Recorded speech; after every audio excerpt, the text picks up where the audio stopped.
எல்லாருக்கும் வணக்கம். தமிழ்நாட்டில் நம்முடைய ஜனநாயக கடமையை ஆற்றிவிட்டு வந்தாச்சு. தேர்தல் நாள் காலையிலேயே நான் ஒரு 9:30க்கு போனேன். ஆனால் அங்கே நம்ம நம்ம இடத்துல பூத்தில் அந்த 4ஆறு நம்பர் ரூம் அதில் அந்த மிஷின் ஒர்க் பண்ணலை. அது ஏதோ ப்ராப்ளமாக இருக்குதுன்னு சொன்னாங்க. சரின்னு வீட்டுக்கு போயிட்டேன். சும்மா ரொம்ப வாக்கபிள் டிஸ்டன்ஸ் தான். சரி வீட்டுக்கு போயிட்டு வருவோம். அங்கே போய் நின்று சத்தம் போடுறதுல எந்த விதமான அர்த்தமும் கிடையாது. அது ஒரு எலக்ட்ரானிக் மிஷின்.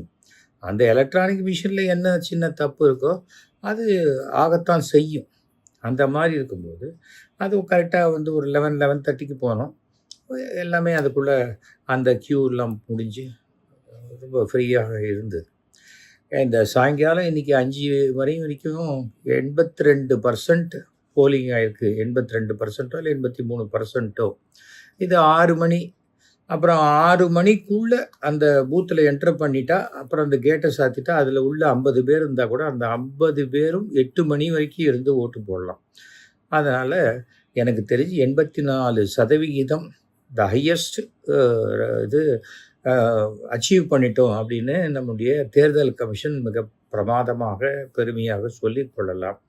ஆனால் கடந்த 2024 தேர்தலில் எத்தனை நபர்கள் வாக்களித்தார்கள், இந்த தேர்தலில் எத்தனை நபர்கள் வாக்களித்தார்கள் என்பது தெரிந்தால்தான் இந்த சதவிகித கணக்கை விட்டுட்டு அதிகமான எண்ணிக்கையில் வாக்களிப்பு நடந்திருக்கா இல்லையான்னு தெரியும். அவ்வளவுதான். 100க்கு 50 மார்க் வாங்குறாங்க. அதையே 60க்கு அப்படின்னு போட்டு அதில் 30 மார்க் வாங்கினா கூட அது 50 மார்க் வாங்கினதோட ஜாஸ்தியாக தான் தெரியும். இது ஒரு விகிதாச்சார கணக்கு. பர்சன்டேஜ் சொல்கிறத விட சரியான எண்ணிக்கை சொல்லப்பட வேண்டும். சொன்னால் தான் அது தெரியும். அப்போ நிஜமாகவே அது அதிகமாக இருந்தால் நம்ம ரொம்ப சந்தோஷப்பட்டுக்கலாம். இன்றைக்கி இப்போ பேசுகிறதுடைய நோக்கம் என்னென்னா, நிறைய பேருக்கு பஸ்ஸு கிடைக்கல, இது கிடைக்கல, இப்படி பண்ணிட்டாங்க, ராத்திரியில் திராட்டில் விட்டாங்க, அங்கே ஒரே கூட்டம், இங்கே ஒரே இது. என்ன காரணம்? அதுக்கு அடிப்படைனா இந்த கடைசி நிமிஷத்தில் யாரோ கேட்டுக்கிட்டாங்க, பெரிய இது ஆகிடும், சீஃப் செக்ரட்டரியை மாற்றணும், இவரை மாற்றணும், அவரை மாற்றணும்னு சொன்னால் எதெல்லாம் பர்ஃபெக்டாக பண்ணிக்கிட்டு இருக்காங்களோ திடீர்னு மாற்றி வேற ஒருத்தரை கொண்டு வரும்போது அவங்களால அதை கோப்பப் பண்ணுறது கஷ்டம். யாராக இருந்தாலும், எந்த டிபார்ட்மெண்ட்டில் இருந்தாலும், எவ்வளவு பெரிய அதிகாரியாக இருந்தாலும் அவங்கள அவங்க அந்த டிபார்ட்மெண்ட்டுக்கு பழகிறதுக்கு அட்லீஸ்ட் ஒரு 10 நாளாவது தேவைப்படும். அந்த வேலை வாங்கிறதுக்கோ எதுக்கோ. அது ஒரு குழப்பம். இது எவ்வளோ தேவையில்லாத பண்ணியிருக்க வேண்டாம். அப்படியே அவங்க பண்ணணும்னு நினச்சிருந்தா இந்த தேர்தல் கமிஷன் எலெக்ஷனுக்கு என்னைக்கு டேட் அனௌன்ஸ் பண்ணாங்களோ அன்றைக்கே மாற்றிருக்கலாம். அந்த ப்ராசஸிங்க்கு நமக்கு அப்போ இருக்கிற 1.5 மாதத்தில் அவங்களுக்கும் என்னென்ன பிரச்சனை அவங்களுக்கும் ஒரு ப்ரீத்திங் டைம் கிடைச்சிருக்கும். அது தேர்தல் கமிஷன் லாஸ்ட் மினிட்ல பண்ணினது தவறான ஒரு விஷயமாகத்தான் பார்க்கப்படுகிறது. அதே போல் நமக்கும் இன்றைக்கி தான் தேர்தல்னு திடீர்னு நேற்றுக்கு ராத்திரி சொல்லலை, முன்னாடியே சொல்லிட்டாங்க. அதனால் பிளான் பண்ணிட்டு போகிறவங்க முன்னாடியே ட்ரெயினில் புக் பண்ணியிருக்கலாம், இல்லை வேறு ஏதாவது அரேஞ்ச் பண்ணியிருக்கலாம்.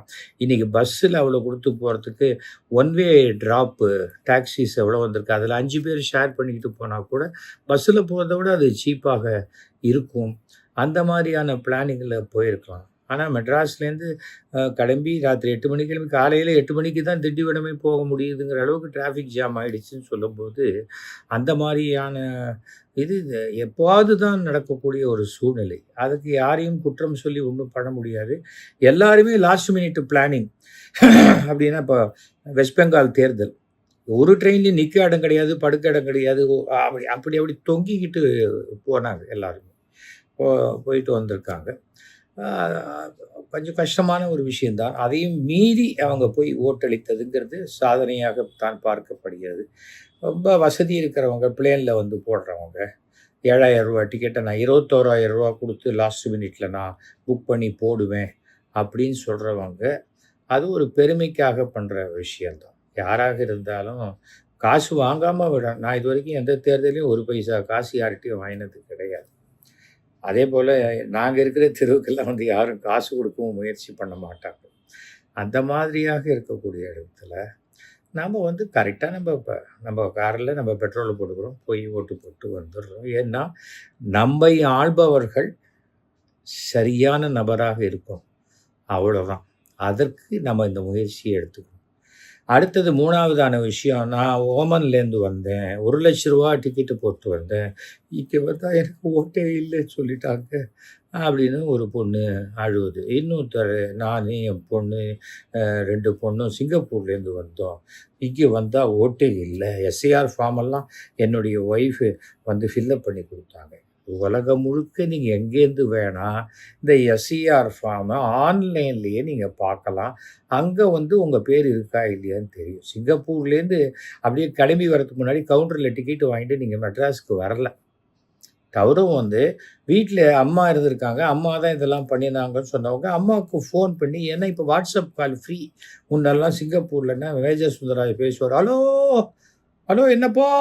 அப்படின்னு ஒரேடியா சத்தம் போட்டு பேசக்கூடிய ட்ரங்க் கால்லாம் போயிடுச்சு. இப்போ ரொம்ப ஃப்ரீயா வாட்ஸ்அப் கால்ல எல்லாருமே பேசிக்கும்போது, ஒரு 15 நாள் முன்னாடியே நம்ம பேர் வந்திருக்கா? இல்லையா? அப்பவே அவங்க இன்னொரு ஃபார்ம ஃபில்லப் பண்ணி குடுக்க சொன்னாங்களே, அத ஃபில்லப் பண்ணி குடுத்தியா? எதையுமே நான் கேட்டுக்க மாட்டேன். அப்படின்ட்டு இங்க வந்து சத்தம் போடுறதுல எந்த பிரயோஜனமும் கிடையாது. நீங்க செலவழிச்ச பணம் ஒண்ணுமே வீணாகல.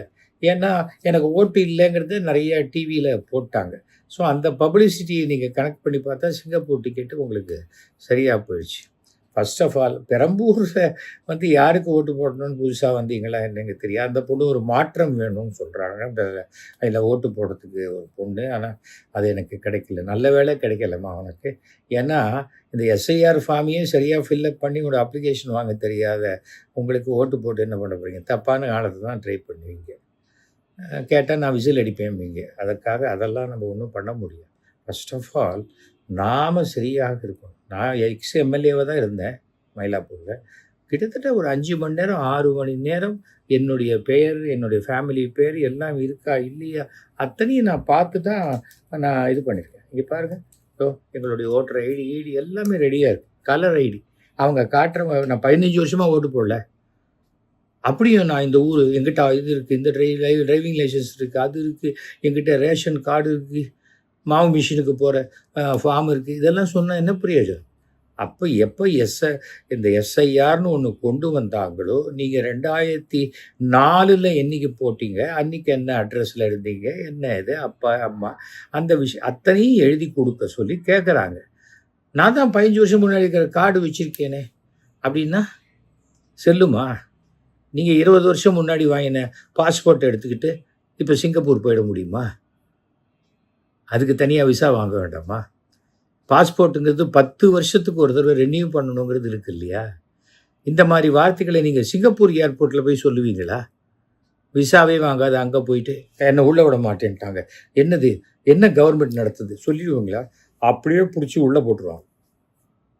இந்தியா ஜனநாயக நாடு. அதுக்காக வாய்க்கு வந்தத பேச முடியாது. நாம நம்ம கடமையை சரியாக செய்தால் தான் வேற யாராவது செய்யலாம். இப்ப யாரோ ஒரு பொண்ணு எனக்கு பதிலா வேற யாரோ ஓட்டு போட்டாங்கன்னா, அந்த பொண்ணுக்கு சேலஞ்சிங் ஓட்டுக்கு அந்த பொண்ணுக்கு இன்னொரு ஓட்டு குடுத்தாங்க. அந்த பொண்ணு ஓட்டு போட்டு போயிட்டாங்க. அந்த எல்லா விதமான சிஸ்டங்களும் நமக்கு சரியாகத்தான் இருக்கிறது.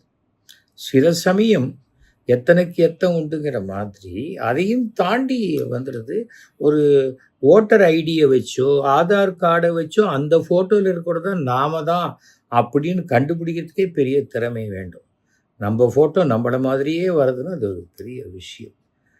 நமக்கு வந்து கியூஆர் கோடு எல்லாமே இருக்கு. ஆனா, அந்த கியூஆர் கோடை அத வந்து பார்க்கறதுக்கு உண்டான ஃபெசிலிட்டி எல்லா இடத்துலயும் இல்ல. நான் கூட ஓட்டு போட்டேன், அமுக்கினேன். அமுக்கினோனே கிளம்பலான்னு பார்க்குறேன்.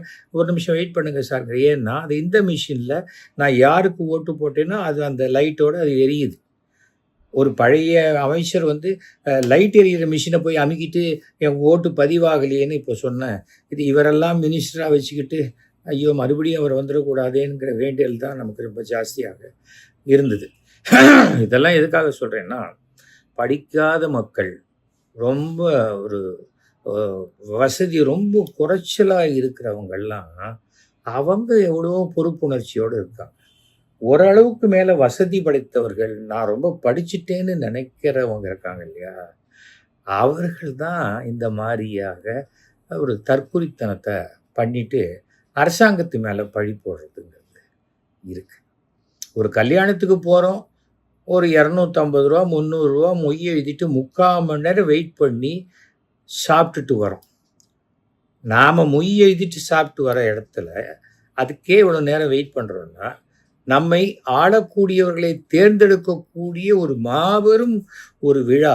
இந்த விழாவுக்காக நம்ம ஒரு அரை நாள், ஒரு நாள் வேஸ்ட் பண்ணுறது தப்பு இல்லை அப்படிங்கிற ஒரு உணர்வு நமக்குள்ளே வரணும்.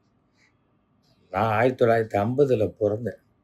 ஆச்சா, ஃபஸ்ட் டைம் 68, 69லயோ என்னமோ தான் தேர்தல் இது. மாட்டுப்பெட்டியில் ஓட்டு போடுங்கள்லாம் அப்போ இது அந்த மாதிரி இதுலேருந்து நாங்கள் ஆரம்பித்து நான் வந்து யார் வேட்பாளர், அவர் தண்ணி அடிப்பாரா, அவருக்கு ஒரே வீடு இருக்கா, இது ஃபோன் பண்ணால் எடுப்பாரா, வருவாரா, இத்தனையும் எங்கள் அப்பா அதெல்லாம் தெரிஞ்சுக்கிட்டு தாண்டா ஓட்டு போடணும் தான் எனக்கு சொல்லி கொடுத்துருக்காரு. அதனால தான் நான் ஓட்டு கேட்கும்போது கூட என்னுடைய அந்த நோட்டீஸ்லேயே என்னுடைய செல்ஃபோன் நம்பரை போட்டேன். என்னை 24 மணி நேரமும் தொடர்பு கொள்ளலான்னு. அந்த ஃபோன் நம்பர் தான் இன்னி வரைக்கும் வச்சுருக்கேன். 9841023545. எதற்காக இதெல்லாம் சொல்கிறேன்னா, வருத்தப்படாதீங்க. எதுவுமே இதில் மாற்றம் வேணும், மாற்றம் வேணும். எல்லாத்தையும் மாற்றம் என்பது மாறாதது, அது வரும். அது சிங்கப்பூர்லேருந்து வந்தால் கூட மாற்றம் வேணும்னு நினைக்கிறவங்களுக்கு ஓட்டே இல்லைன்னாக்க அதுவும் ஒரு மாற்றம் தானே, இல்லையா? நாம் வந்து நம்ம கடமையை சரியாக செஞ்சால் தான் அடுத்தவங்களை குறை சொல்ல முடியும். எங்களுக்கு ரொம்ப வருத்தமாக இருக்குது, ரொம்ப எங்கள் அம்மா இல்லை. உங்கள் அம்மா கரெக்டாக பண்ணியிருந்தாக்க அப்போவே உங்கள் அம்மாவுக்கு பூத் ஸ்லிப் வந்திருக்கணுமே. எப்போ அம்மா பண்ணது, எப்போ அம்மாவை காட்டவே மாட்டேன்றீங்க நீங்கள்? அப்போ அம்மாவும் கூட இருந்து பேசியிருக்கலாம்ல. அப்பாவும் 2 பெண்களும் மட்டும்தான் பேசுகிறாங்க.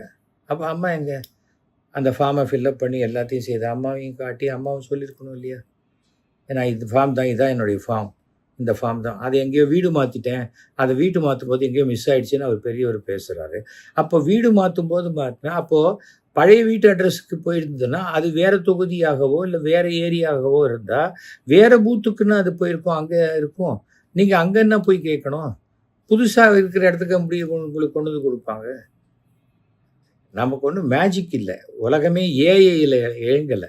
எல்லாரும் மனிதர்கள் தான். இப்போ என்னுடைய பொண்ணு அமெரிக்கன் சிட்டிசன் ஆகிட்டா. அவள் வந்து வந்திருக்கா. இப்போ அவளுக்கு பூத் ஸ்லிப் வந்தது. நான் எஸ்ஐஆர் ஃபில்லப் பண்ணும்போதே now she is not a resident of India அப்படின்னு போட்டு கொடுத்துட்டேன். கொடுத்த பிறகும் வந்த உடனே பூத் ஸ்லிப்பையும் நான் திருப்பி கொடுத்து, இதை தயவு செஞ்சு அடிச்சிருங்க, அவளுக்கு இங்கே ஓட்டிங் ரைட்ஸ் கிடையாது அப்படின்னு நான் சொன்னேன். ஏனென்றால் நாம தான் அரசாங்கத்தில் இந்த மாதிரி இருக்கிறவங்களுக்கு சரியாக வழிகாட்டுதலும் உதவியும் செய்யணும். இதான் சாக்கு அப்படின்ட்டு நீங்கள் பரவாயில்லம்மா வாமா ஓட்டு போட்டு வந்துடலான்னு சொல்லக்கூடாது. நாம் சில விஷயங்களை புரிஞ்சுக்கணும். அதே போல் ஏதோ நாங்கள் 2 லட்சம் பேர் வரப்போகிறோம் ஃபாரின்லேருந்து. எப்படி வர முடியும்? ஒரு ஃப்ளைட்டில் 180 பேர் 200 பேர் போகலாம். நம்ம 2 லட்சம் பேர் வரணும்னாக்க எத்தனை ஃப்ளைட்டு? 1000 ஃப்ளைட்டாக வரும். புரிஞ்சுக்கணும். இது சினிமாவா இது? அதெல்லாம் எல்லா தேர்தல் 4ஆம் தேதி அன்னைக்கு பல பேருக்கு தெரிஞ்சிடும். இப்போது குழந்தைங்கள்லாம் அழுது இவருக்கு தான் ஓட்டு போடணும், இவருக்கு தான் ஓட்டு போடணும்னு குழந்தைங்க அழுது அப்படின்னு சொல்லிலாம் அந்த சோஷியல் மீடியாவில் போடுறாங்க. இது வந்து ஏதோ ரீல்ஸ் பண்ணுற மாதிரி தான் இருக்குது. அது நிஜம்னு எடுத்துக்கிட்டால் கூட பெற்றோர்கள் ஜாக்கிரதையாக இருக்கணும். 4ஆம் தேதி முடிவுகள் வேறு மாதிரி வந்ததுன்னா அது நிறைய பேர் பார்த்துருப்போம். அந்த 10th ஃபெயிலுன்னு ஒரு தவறான முடிவு எடுத்துருவாங்க, 12th ஃபெயிலாக முடிவு எடுத்துருவாங்க. அந்த மாதிரியான முடிவு எடுக்காமல் அவங்களுக்கு ஏற்கனவே கொஞ்சம் கவுன்சிலிங் கொடுத்து வைக்கணும். அவங்கெல்லாம் அந்த மாதிரி உணர்ச்சி வசப்படுற குழந்தைங்களுக்கெல்லாம் பெற்றோர்கள் தான் இது கொஞ்சம் வழிகாட்டணும். அதே போல் ரொம்ப குழந்தைங்க கேட்டதான், ஐயோ நீ சொன்னவங்களுக்கு தான்ப்பா ஓட்டு போட்டேன் அப்படின்னு சொல்லிட்டு முடிச்சிடணும். அதுக்கு மேலே அதுக்கு ஒன்றும் தெரியாது. அவங்க என்ன காட்டுங்க போகிறாங்களா? அதனால் பெற்றோர்கள் இதை எப்படி பார்த்து டீல் பண்ணணும்? முதல்ல நமக்கு ரொம்ப முக்கியம் நம்முடைய குழந்தைகள், நம்ம குழந்தை நல்லா இருக்கணும், அது நல்லபடியாக வளரணும். அது நல்லபடியாக வளர்வதற்கு எந்த அரசாங்கம் உதவி செய்யுதோ அந்த அரசாங்கம் வந்தால் நல்லா இருக்கும் அப்படிங்கிற எண்ணத்தில் தான் பெற்றோர்கள் இருக்கணும். அது நல்லது. அதுதான் அடுத்த தலைமுறை சமுதாயத்தையும் இதையும் சிறப்பாக கொண்டு வரும்.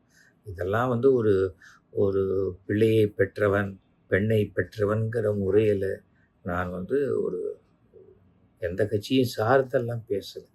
அடுத்த தலைமுறை சமுதாயம் இன்னும் சிறப்பாக இருக்கணுங்கிற ஒரு எண்ணத்துல தான் நான் பேசுறேன். நான் பேசுறது உங்களுக்கு பிடிச்சிருந்ததுன்னா 9841023545 என்ன கூப்பிடுங்க.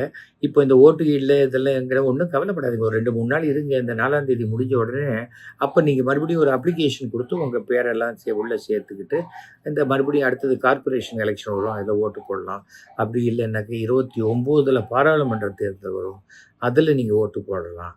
அதுக்கு பிறகு வந்து 30, 31 அதாவது 20, 31 அதில வரக்கூடிய எலெக்ஷன்ல நீங்க ஆசைப்படுற உங்களுக்கு இப்போ போடணும்னு நினைச்சவங்களுக்கு அதுவரைக்கும் உங்க மனசு மாறாம இருந்தா, அதுவரைக்கும் அவங்களும் அந்த தேர்தல்ல நிக்கிற மாரி இருந்தா, நீங்க அவங்களுக்கு ஓட்டு போடலாம். ஓகேயா? All the very best. அனைவருக்கும் நன்றி. வணக்கம்.